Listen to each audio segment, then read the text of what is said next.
Სირფასო მეგობრებო, მივესალმებით ჩვენი გადაცემის სტუმარი ზაზა ბიბილაშვილი.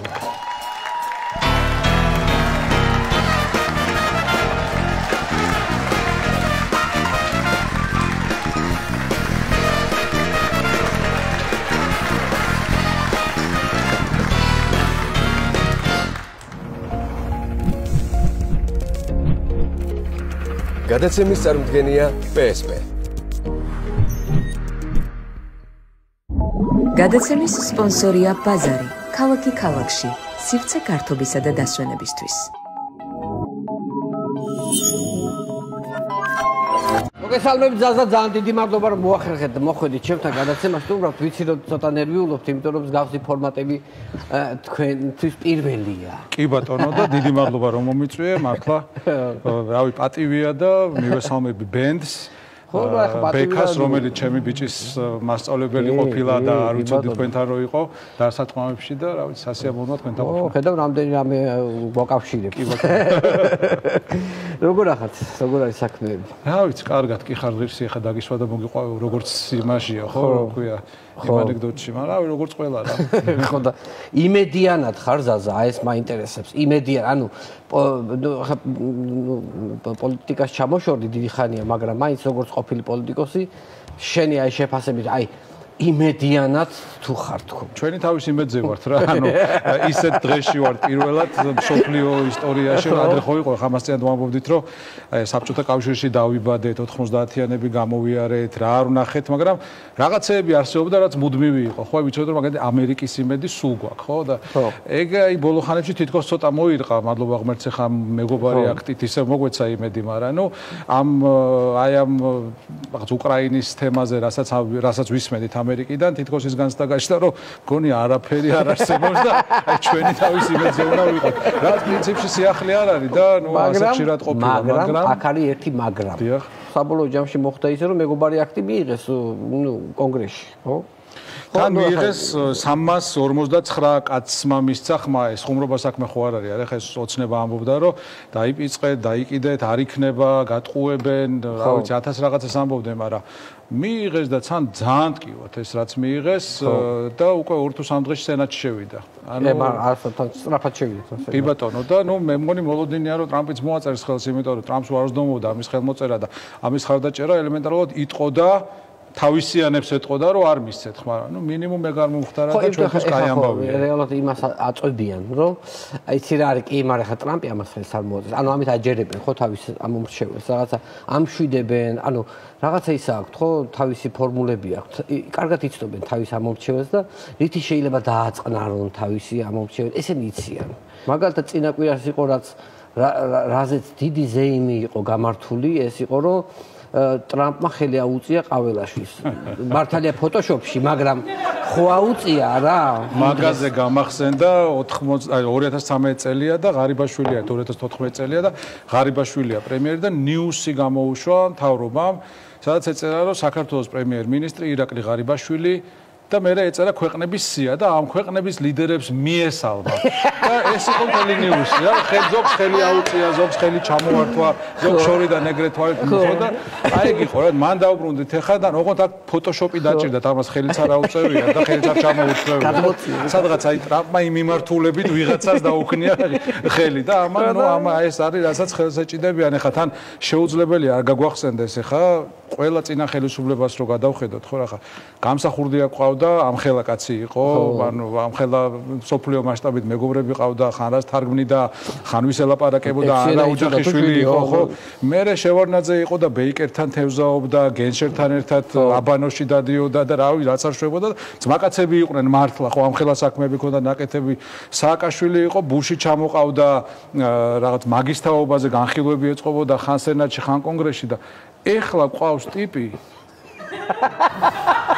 რომელსაც შორიდან ხელი დაუქნიეს და ამაზე ზარზე იმია კოცნებას აი ხო გითხარით რომ გვაღიარებენ რა ვქნათ ახლა ამაზე სიცილი გვიწევს მაგრამ სამწუხაროდ სასაცილო არ არის ხო შორიდან ხელი დაუქნია და ეს არის მთელი ამით კმაყოფილდება მაგარი დაზომული კადრი იყო რომ აი სადღაც ესეც რო ჩანს აი იქ რა ხელი და ეს ამის სახე წარმოვიდგინე რეგრესის როგორი მიმართვა როგორი ის არის ვარდნა გვაქვს ხო იმას განვითარებით კი ბატონო მადლობა ბატონ ბიძინას მაინც გადაუხადოთ ამ ეთერიდანაც არსებობს ბატონი ბიზინა ძალიან კარგად მუშაობს. ერთი სიტყვით კარგად. თან ის იყო საინტერესო, რომ ვითომ ხო ამერიკაში თანაშემწის მოადგილეს და ვიღაცებს შეხვდნენ, მაგრამ სანამ ეს დავითაშვილი დაბრუნდებოდა აქ აი ფეხი რო დადგა უკვე მეგობარი აქტი მიიღეს ანუ უკვე უნდა ეთქვა რომ დავალაგე სიტუაცია ჯერ ნიუსის იმედის კარდები გაციებული არ იყო და უკვე ეს ნიუსი მოეწიათ რა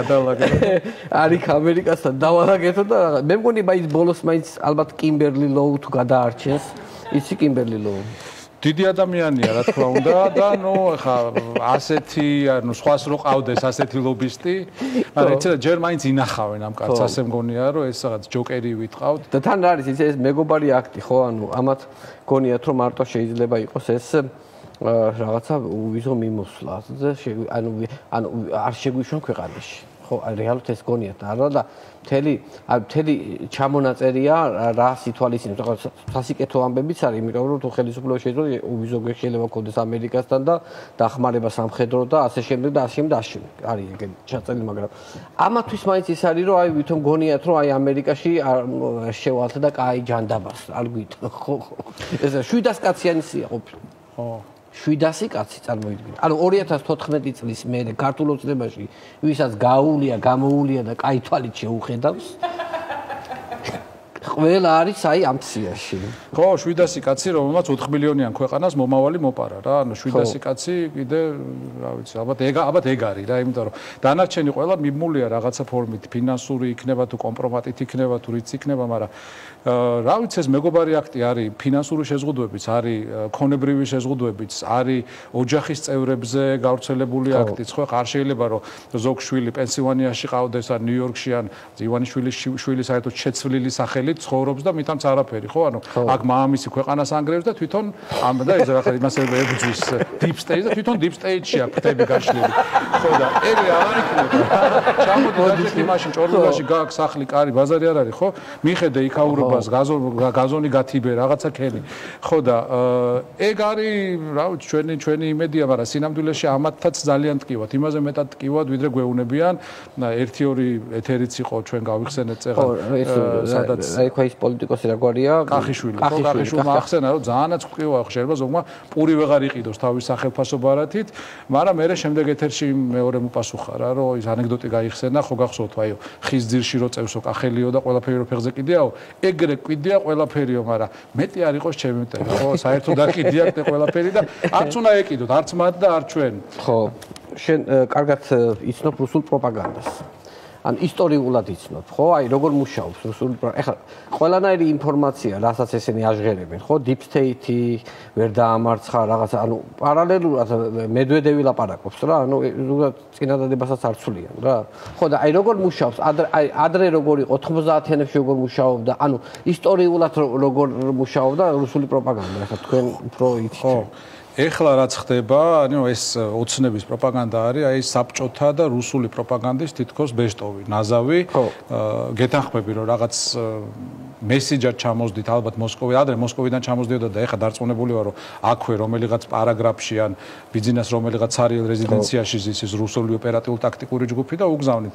თან სცენარივით არის დანაწილებული რომ აი ვიღაცას მასხარას როლი აქვს მაგალითად ზარქუას, ვიღაცას ცოტა სერიოზული როლი აქვს რომ შენ ახლა სერიოზული სახით უნდა თქვა რაღაც deep state-ზე და ესე მუშაობენ. თვითონ შინაარსს რაც შეეხება მართლა საბჭოთა მესიჯებია, ხო აი საბჭოთა კავშირი რომელიც იყო ერთ-ერთი ყველაზე უფრო ბოროტი სახელმწიფო, ექსპანსიონისტური სახელმწიფო რომელიც რა ვიცი 1/6 იყო დედამიწის და ეს ყველაფერი გაკეთა დაპყრობითი ომებით, ხო? თავის PR-ს, საგარეო PR-ს აგებდნენ იმაზე რომ ჩვენ გვინდა მშვიდობა. ხო ეგრე იყო. და არსებობს რაღაც კაპიტალისტური ქვეყნები, ხა deep state-ს რო ეძახიან და იმათ უნდა ომის გაჩაღება. რა ვიცი, აი ჟურნალები რო ნახდა ნიანგი იყო და რაღაც კომუნისტი ხო ნიანგი. მახსოვს რაკეტაზე რო კაპიტალისტი რო იჯდა და ჩვენსკენ მოფრინა. ან გაზეთებში იყო ხოლმე ვახტანგ კუცია იყო. ვახტანგ კუცია იყო კიდე ისა ქვია კარიკატურისტი და იმისი კარიკატურები იყო და ძირითადად ეგ იყო ხოლმე რა, რომ აი იმათ უნდა ომის გაჩაღება და ჩვენ გვინდა მშვიდობა და იგივე გრძელდება რუსეთი დღეს ის რუსეთი რომელიც არის რამდენიმე ომს აწარმოებს, ეხა ერთს, მაგრამ ნუ ბოლო აწლეურებს ხო სირიაში ომმა, ჩვენთანი ომმა, უკრაინაში, სხვაგან იძახიან რომ ჩვენ მშვიდობა გვინდა და ვინ გიშლით ხო? ვინ გიშლით ხელს გვინდა? ხო, ასევე აი მაგალითად რო გავიხსენოთ რახან რუსულ პროპაგანდაზე იკითხე, პირველ რესპუბლიკას, ჩვენ პირველ რესპუბლიკას ისევე ებრძოდნენ როგორც გვებრძიან, ხო, 18-21 წლის რესპუბლიკა იყო ერთ-ერთი ყველაზე უფრო მაგარი სახელმწიფო მაშინდელ სამყაროში, მაშინდელ მსოფლიოში. ხალხი ჩამოდიოდა, რომ ენახათ როგორ მუშაობს ეს მოდელი ასე მაგრა, სადაც ადგილობრივი თვითმმართველობაც არის, ქალთა უფლებებია იმაზე წინ ვიდრე ევროპის ბევრ ქვეყანაში, მსოფლიოს პირველი მუსლიმი ხალი არის საკანონმდებლო ორგანოში არჩეული. ანუ ძალიან წინ ვიყავით ბევრი მიმართულებით. ამ დროს მოდიან ვიღაც ტალახიანი ჩექმებით მოდიან ეს ბოლშევიკები, აი ბოგანოების სულით და ხორცით და ყველაფრით და იძახიან, რას ეძახიან პროპაგანდით იმას. ის იყო სისხლიანი 3 წელი. მართლა ეგრე იყო მაშინ? ეს მართლა ეგრე იყო წერდნენ სისხლიანი 3 წელი. ანუ ვიღაც სერგო ორჯონიკიძე ამბობდა რომ ნოე რამიშვილი, ნოე ჟორდანია ესენი იყვნენ ციტატა არის კვლელები, წამებლები და ჯალათები. გვეცნობა ხო ეგეც? და მე გაზეთი კომუნისტი წერდა ოკუპაციიდან რამდენიმე კვირაში რომ ქართველმა მშრომელმა თავისუფლად იწყოს უნთქვა. ანუ აგაზეგრე იყო. არაფერს არ ცვლიან 100 წელი გავიდა და რუსები არაფერს არ ცვლიან. იგივეს გვეუბნებიან დღეს. ნუ რაღაც გარკვეულწილად ჩვენი ბრალიც არის, ეგ ამას ვათქმევინებთ. ხო, ამით იმის ხალხის არის არ შეცვლილა. ანუ ფაქტიურად 100 წელი ისე ვიცხოვრეთ, ზაზა, რომ ჩვენი მენტალიტეტი არ შეცვლილა ხალხის. მაგალითად, ხო, ახლა ბიძინა ივანიშვილი, ხო 2012 წელს გვახსოვს კარგად, ხო? ძალიან მარტივად მოვიდა ხელისუფლებაში. იმიტომ რომ შესაძაც მილიარდერი ხარ, ხო, შეგიძლია ნებისმიერი დაპირება თქვა. ანუ, იმიტომ რომ მარტივად იქ ხა მე რო გავიდე ხალხს და უთხრა რომ მე ეს ამირჩიეთ და ყოველ თვე 200 ლარს დაგირიგებთ, ნუ რა თქმა უნდა ხო აბსურდია, ხო?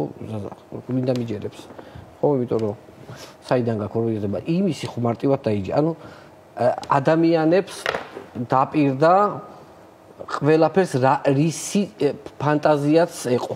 ხო? მე რაღაც ეტაპზე ფანტაზიაც ამოწურა და მაგალითად შეკვეთილში თუ ურეკში ხალხს უთხრა რომ ყველა ოჯახში სოლარიუმი იქნებაო რა. ხო, ანუ ეგ ხო ნიშნავდა რომ დაპირებები ამოეწურა და დაპირდა იმას რომ აი რა დავპირდი ახლა ურეკში ვარ თუ სადღაც და მოდი აი იყოს სოლარიუმები იყოს. ხო, მაგისგან იჯერებდა ხალხი, მას შორის იყო რაღაც უფასო მოხუნა, მოთესვა, ციტირებ და ბაზრამდე მიტანა. ხო, ყველა შეპირდა რომ მე უფასო. ეგ ბაზრამდე მიტანა, ბაზრამდე მიტანა. კიდე იყო, ნუ ისეთი ტრაგიკული შეხვედრა იყო დევნილებთან. ეხა წარმოიდგინე რაღაც ადამიანობა ხო უნდა გქონდეს და დევნილებს ელაპარაკები, რომელსაც ამხელა ტრაგედია აქვს გადატანილი. ხო. გენოციდი ზოგს გაგრაში, ზოგს ოხუმში გამოიქცნენ, ზოგმა გზას ზოგის ოჯახის წევრმა ვერ გამოაღწია, ყველაფერი დაკარგეს. მე ამდენი წელი თავის გატანით არიან დაკავებული, იმათ შეხვდა და უთხრა მე ზუსტად ამაკო დათვლილიო რა. თქვენი პრობლემის გადაჭრაში უნდა 4-დან 6 მილიარდ დოლარამდე. ხა ეს ადამიანი უსმენს ფიქრობს, ხო 7-ია გონი ამას და ესე იგი ვეტევით. ბიუჯეტში ვეტევით. მე ეუბნება რომ ისიც ვიციო, ხა როგორი სახლები და ეზოები უნდა გქონდეთ. ძალიან დიდი არ უნდა იყოს. ხა 3-4 საძინებელზე მეტი რა საჭიროაო, ხო? დიდი არაო. ეზოცო ისეთიო რომ მოვლად შეძლოთო ეხლა რომ ძალიან დიდი რო არ იყოს. ანუ ფაქტიურად რაღაც იდეალურ ეზოკარს უხატავს სახლს და ეუბნება რომ აი ამას გაგიკეთებთო. და თქვენ ოღონდ ფაქტიურად ხმა მომეცით და მხარი დამიჭირეთ, ხო და ხო შეიძლება ნაკვეთი მაინც მიეცა ან რაღაცა გაეკეთებინა. არაფერი ის არის, აი არაფერი. აი თუ ვაფშე გადააგდო, აი ყველა გადააგდო. აი, საერთოდ. ხო და მე დააჯერა რომ არაფერია, მთავარია რომ გიცავ ვიღაცისგან, ვისაც უნდა რომ კაცმა რძე მოწველოს და აი მაგას თუ დაიჯერებ, მაშინ რა მნიშვნელობა აქვს ნაკვეთი გეკნება თუ არა. ხო, დაპირებები სადამდე დაიყვანა, რომ ადამიანების რძეზე და იმაზე შიშებამდე დაიყვანა, ხო ადამიანის ის რაღაცა ფსიქოლოგია, რომ მე ახლა ამას საარჩევნოდ კი არ დავპირდები რამეს, მოდი შევაშინებ. ხო რა, ანუ გეუბნება რომ მე რო არ ვიყო უარესი იქნება. ხო, ეგ არის. ხო, აი მაგალითად ახლა თუნდაც სასამართლო, შენ ადვოკატი ხარ, ძალიან ცნობილი, კომპანიაც გაქვს ძალიან ისეთი პოპულარული. ხო და როგორ უყურებ დღევანდელ აი რაღაცა სასამართლომაც ხო განიცადა რეგრესი, ხო, ნუ არასოდეს ყოფილა იდეალური. ხო, მაგრამ ეხლა რაღაცა განსაკუთრებულად აი რაღაცა კატასტროფაა რა. რაღაცა პროცესები იმართება, ხალხი მოდის, ნერვიულობენ, მაგრამ საბოლოო ჯამში მაინც ხო, სასამართლოსაც შეეხება, მე მგონი, აი როგორც საპატრულო რეფორმა რო იყო გახსოვს, გაი რომ მთლიანად სახში გაუშვეს და რამდენიმე თვე არ ყავდა გაი და მე უცებ საპატრულო პოლიცია გაჩნდა, ხო?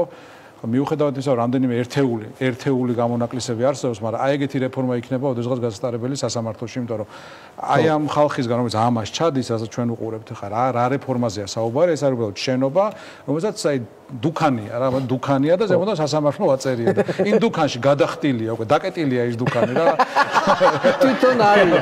ხო და აზრი არა აქ ამათთან სამწუხაროდ საუბარს ხო და ეს ანუ იმაზე უარესია კიდე ვიდრე იყო აი 90-იან წლებში გვახსოვს ხო ის მაშინ როგორ იყო ხო მაშინ აუქციონი იყო რეალურად რა მაშინ იყო აი მაგალითად დამთავრდებოდა ხოლმე სასამართლო განხილვა და მოსამართლე იყო და განხილვა დამთავრებულია გადაწყვეტილება გამოცხადდება 2 კვირაში და ეს ნიშნავს რომ 2 კვირა ქონდა რომ გეპოვა მეზობელი ნაცნობი მეგობარი და რაღაც საუკეთესო შეთავაზება გაგეკეთებინა როგორ უნდა გადაწყვეტილიყო ეს საქმე და მე მოსამართლე გეტყოდა რომ მე დოქს მინდა აქიდან შევავამყუნც და მინდა იქიდან ეს იყო აი ყველაზე კრედო იყო ანუ სასამართლოს კრედო იყო დოქი უნახატებულიყო იმ სასამართლოს სიმბოლოდ მაშინ და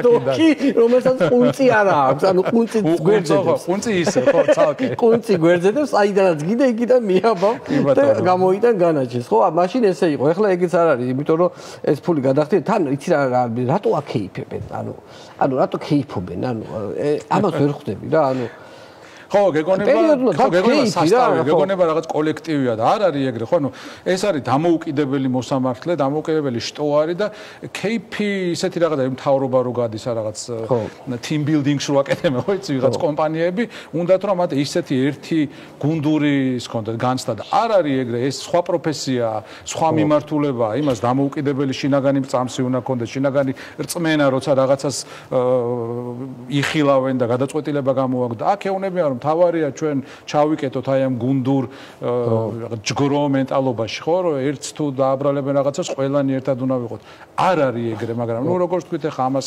ამას აღარაფერია შვილება და მაგათაც მოუვა სტუმარი ხო ნუ იქ ხოხობით შეფრთხილდება ხოლმე სუფრაზე მესმის იცი რადგანაც ახლა ადვოკატობაზე ჩამოვარდა ლაპარაკი ძირითადად სამოქალაქო დავებზე ხარ კი ბატონო და არა მხოლოდ დავები ნაწილია რა თქმა უნდა სამოქალაქო მიმართულებით აი მაგალითად თუ გაიხსენე პირველი პროცესი რა ქონდა ანუ რა რომელი იყო შენი პირველი პროცესი კი პირველი პროცესი ეს იყო 98 წელი და ალბათ ყველაზე სახალისო პროცესი იყო მას მერე ეგეთი არ ყოფილა სახალისო იმ გაგებით რომ მოვიდა კაცი და იძახის რომ ბაზრობაზე ვიყავიო და ნუტელა მინდოდაო მეყიდაო და ვითხოვეო და გამიგდეს წიხქვეშო რა რას ვკადრებო მან 98 წელია ნუტელა მაშინ ახალი პროდუქტი როგორც ჩანს არ იცოდა კიდე ყველა რა იყო ეს ნუტელა და მოკლედ ჩვენს ეროვნულ ღირსებას შეურაცხყოფსო და მორალსო ეს სამარკო ნიშანიო სასაქონლო ნიშანიო და უნდა ამოვშალოთ რეესტრიდანო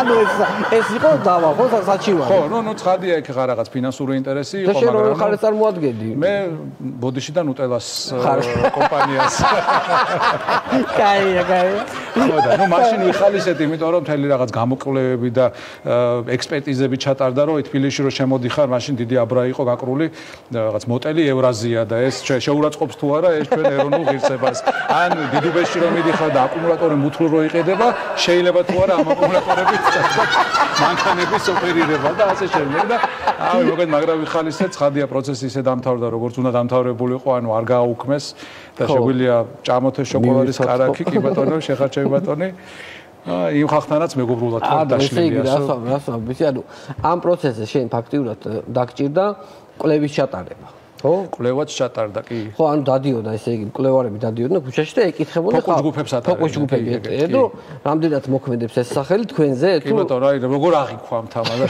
შეურაცხყოფს თქვენ გზნობებს რა ხო და როგორი შედეგი იყო დადებული პროცენტულად ძალიან დადებითი პროცენტულად დადებითად მოეკიდა და გაგებით მოეკიდა მოსახლეობა ამ სიტყვას ძალიან კარგი ერთი ამბავია რომ ანუ მე მგონი ერთ-ერთი პირველი ხარ ვინც ამერიკაში წავიდა. რომელი წელი იყო? ეგ კაი ამბავი გამახსენე.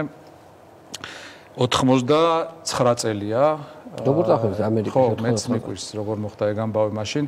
ჯერ 14 წლის ვარ, როცა ეს ამბავი ხდება, 9 აპრილი ახალი მომხდარია, მაისის თვეა. აღმოჩნდა რომ შეარჩიეს თბილისის ბჭყალებში ელიტური სკოლებიდან მაპატიეთ, მაგრამ ნუ ესე იყო რაღაცა აი ამ რაღაც ამდენიმე არჩეული სკოლიდან შეარჩიეს 10 ბავშვი და თქვენსო აი ამათმა ხა ერთი წელი უნდა გაატარონ ამერიკაში, რამდენიმე დღე ყავდით ორიენტაცია ჯერ მოსკოვში, სხვადასხვა ისეთი დრო იყო რომ საქართველოსდან ვერ გახვიდოდი დანარჩენ სამყაროზე თუ მოსკოვში არ ჩახვიდოდი. ჯერ მოსკოვში უნდა ჩასულიყავი და მე იქიდან მიფრინავდი სადღაც სხვაგან, სადაც შეიძლება წასულიყავი. ჩავედით ნიუ-იორკში. სხვა შორის სიკო ჯანაშია იყო დღეს ასევე ძალიან აქტიური საზოგადოებრივად და განათლების სფეროში განსაკუთრებით, ისიც ერთად ჩვენთან ერთად იყო, ერთად ვიყავით. და რა ვიცი, ბევრი თავგადასავალი გადახვდა, ხა რომ ვიხსენებ, მაშინ რომ გადაახვევ, აი ბორატი ხო გინახავს კინო რა? აი 10 ბორატი ვიყავით შეულებრივად. ანუ დღეს ახლა ყველაფერი არსებობს, ხო, ინტერნეტი, YouTube, რაღაც Netflix, რაღაც სამყარო მაინც ერთიანია და აი წარმოვიდგინე რომ ჩრდილო კორეა როგორც არის, ხო? აი საერთოდ არ ვიცით გარეთ რა ხდება. საბჭოთა სახელმძღვანელოებით გვაქვს ნასწავლი ინგლისური და ეს საბჭოთა ბონკი და ეკერსლი გემახსოვრება მეგონი შენს. თან ბონკში როგორ გვასწავიდნენ, იცი რომ აი გამარჯობა იყო hello comrade Petrov და ეს hello comrade Ivanov, აი ამხანაგო პეტროვი და ამხანაგო ივანოვი იყო მაგათ პერსონაჟები რა. ხო და აი ესე ვიცოდით, ახლა hello ვიცოდით, how do you do ვიცოდით და იქ ჩავედით, ახლა გერმანელები გაიჩიტენ ლაღი ხალხი, კაი ხალხი, გაივლიან, ჰაი გვეუნებიან, ჩამოივლიან, ჰაი გვეუნებიან და ჩვენ ეს ჰაი არ ვიცით რა არის რა. აი ვიღაცა თქვა რომ ესენიო მე მგონიო წამოკიდებას ჩალიჩობენ ჩვენს ჰაილს გვეუნებიანო რა. არ ვიცით, მართლა არ ვიცით ეს ჰაი რა არის. ნუ დიდი დაძაბულობა იყო ეგ, მე წავედით ოჯახებშიც ბევრი შოკი ქონდა, რა ვიცი, მაგალითად აქედან რომ წავედით ხა 3 არხი ქონდა, ხო, 89 წელია, რომელზეც არ უნდა გადაართო ან ლენინია, ან გორბაჩოვია და რაღაცა ეგეთი ხდება და იქ ახლა უკვე საკაბელო ტელევიზია, რაღაცა ის დაგვემართა, რაღაც გაოგნება რა, არ მთავრდება ეს არხები, გადაართავ, არ მთავრდება. სულ არის რა და ერთ-ერთს ვეკითხები ახლა ამ ჩემ ოჯახში ვისთანაც ცხოვრობდი, პროფესორი კაცი იყო და ახალი ამბები რომელზე გაგვთქო რა და რა ვიცი ხო ABC არისო 8 საათზე გამოდისო იქო NBC-სო 9-ზე აქო CBS-ი გვაქვს კიდო ისინიო რაღაც ხრის ნახევარზეო პირობითად საკაბელოებს კიდე თავისი ახალი ამბები აქვს მაგრამ ის არ დაგაინტერესებს ადგილობრივი თემებიაო და მე ვთქვი ყველაფერი გასაგებია აი ოფიციალური ახალი ამბები რომელზეა ხო ახლა ჩვენ და ხო იყო პრემია იყო და ვიცოდით რა არის მნიშვნელოვანი როგორი რიგითობით ხო აი ეს ხდება და ამ რიგითობით უნდა მოახდინო ამაზე ემოციური რეაქცია და ვერ გაიგო ახლა ამან ცხადია და ის თავიდან ჩამომითვალა რომ 9-ზე ეს არის 8-ზე ეს არის 9-ზე დახევაზე მეთქი ხო არა ხო კერძო არხებია თქო და კიო და ეს კერძო არხები თვითონ წყვეტენ მეთქი აი რა არის მნიშვნელოვანი და როგორ ხო როგორ არაო და მეთქი ესეთი უპასუხისმგებლობა არაფერი არ მინახავს. არაფერი არ გაქვს მოწესრიგებული. როგორ შეიძლება ერთი საინფორმაციო ერთ დროს გადაიოს მეორე დროს. ო, იმავე დროს იყო, ესე იგი, აი ჯერ კიდე იქ საორიენტაციო იმაზე ვარ და ბანაკში ვარ და დაგვირიგეს ცალკე მიუსლი ამ პატარა პაკეტებში და დაგვირიგეს პატარა პაკეტებში რძე. და ბორატები ვართ მეთქო ვახსენე და ამ მიუსლის ჭამთ, კენკავთ ეგრე ამ რძეს ვაყოლებთ და ვფიქრობ და საუზმე არ იცი ამ პური კარაქი რამე რა თქდება. და თვითონ კომუნიკაცია როგორ გქონდა ოჯახთან? კომუნიკაცია გადასარევი მათთვისაც ვიყავი სრულიად ახალი ხილი, იმიტომ რომ როგორც ჩვენ ვიყავით ახლა იქ ბორატები, ახლა ისინი განვითარებული ხალხი იყო, მაგრამ საბჭოთა კავშირში რა ხდებოდა, აზზე არ იყვნენ. მაგალითად ახლა სკოლაში გეკითხებოდნენ, აი თქვენთან მანქანები არის თუ არა. მართლა, ხო, აი ვკითხებ მანქანები არის თუ არა, ახლა ნუ რა მანქანები იყო ეს თალკე საქმეა. შენეულობრივი ავიკი, მაგრამ იყო მანქანები როგორც ასეთი რა. ხო და კომუნიკაცია რაღაც ეტაპზე შედგა, მაინც რაღაც ეტაპზე შედგა კომუნიკაცია, იმიტომ რომ იმათ მე ვეგონე რაღაც სხვა და რაღაც 2-3 თვეში აღმოჩნდა რომ ორივე ადამიანები ვართ, ანუ აი პროგრამის ამოცანად შესრულდა რა. სახალხო დიპლომატიამ დაგვაახლოვა. ამასობაში მალე დაინგრა საბჭოთა კავშირი და ვეწიეთ ბედს. კაი იყო ძალიან. ზაზა ძალიან დიდი მადლობა მინდა გადაგიხადო. მადლობა. მე ვიცი რომ შენ ძალიან ოპტიმისტი კაცი ხარ და პროგნოზებიც ძალიან ისეთი გაქვს. სამომავლო, ჩვენი ქვეყნის სამომავლო ამბებთან დაკავშირებით, ხო? რა თქმა უნდა გვეხმარება ყველაფრით დასავლეთი, მაგრამ რა თქმა უნდა ჩვენზეც არის დამოკიდებული. რა თქმა უნდა. ყველაფერი კარგად იქნება. ყველაფერი კარგად იქნება. ძალიან დიდი მადლობა. ჩვენი სტუმარი იყო ზაზა ბიბლიაშვილი. მადლობა ზაზა. მადლობა.